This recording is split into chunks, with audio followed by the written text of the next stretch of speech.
অক্ষয়ের মানহানি, ইউটিউবারকে 500 কোটি টাকার আইনি নোটিশ ধরালেন অভিনেতা। হ্যালো বন্ধুরা, লাইভ ডে আপডেট চ্যানেলের পক্ষ দিয়ে সবাইকে অভিনন্দন। চ্যানেলে যদি প্রথমবার এসে থাকো চ্যানেলটিকে সাবস্ক্রাইব করে নাও।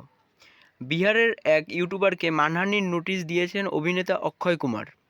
সুশান্ত সিং রাজপুত মৃত্যু মামলায় তার বিরুদ্ধে মিথ্যা ও ভিত্তিহীন অভিযোগ করার জন্য 500 কোটি টাকার ক্ষতিপূরণ চেয়েছেন তিনি। অক্ষয় কুমার 17 নভেম্বর আইন সংস্থা আইইসি লিগালের মাধ্যমে এই নোটিশ পাঠিয়েছেন।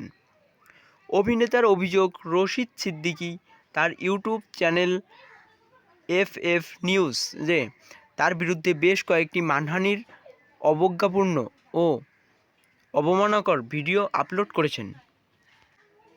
মুম্বাই পুলিশে অভিনেতা একটি মানহানির মামলা দায়ের করেছেন। ওই ইউটিউবারকে চ্যানেল থেকে আপত্তিকর ভিডিও অপসারণ ও নিঃশর্ত ক্ষমা চাওয়ার দাবি তুলেছেন তিনি।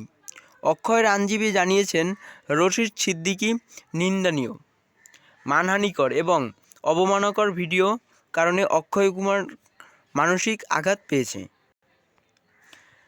তার সুনামের ও সদিচ্ছার ক্ষতি হয়েছে, যার ফলে অক্ষয় কুমার 500 কোটি টাকার মানহানির মামলা দায়ের করেছেন। ওই ভিডিওগুলি অক্ষয় কুমারের বিরুদ্ধে একাধিক মিথ্যা ও ভিত্তিহীন অভিযোগ তুলছে বলে অভিযোগ করেন তিনি। অভিযোগ তোলা হয়, অক্ষয় কুমারের রিয়া চক্রবর্তীকে কানাডার পলাতক সাহায্য করেছিলেন। এও অভিযোগ করা হয়েছে, অক্ষয় নাকি মহারাষ্ট্রের মন্ত্রী আদিত্য ঠকরে এবং মুম্বাই পুলিশ কমিশনারের সঙ্গে সুশান্তের মৃত্যুর বিষয়ে আলোচনা করতে গোপন বৈঠকও করেছেন।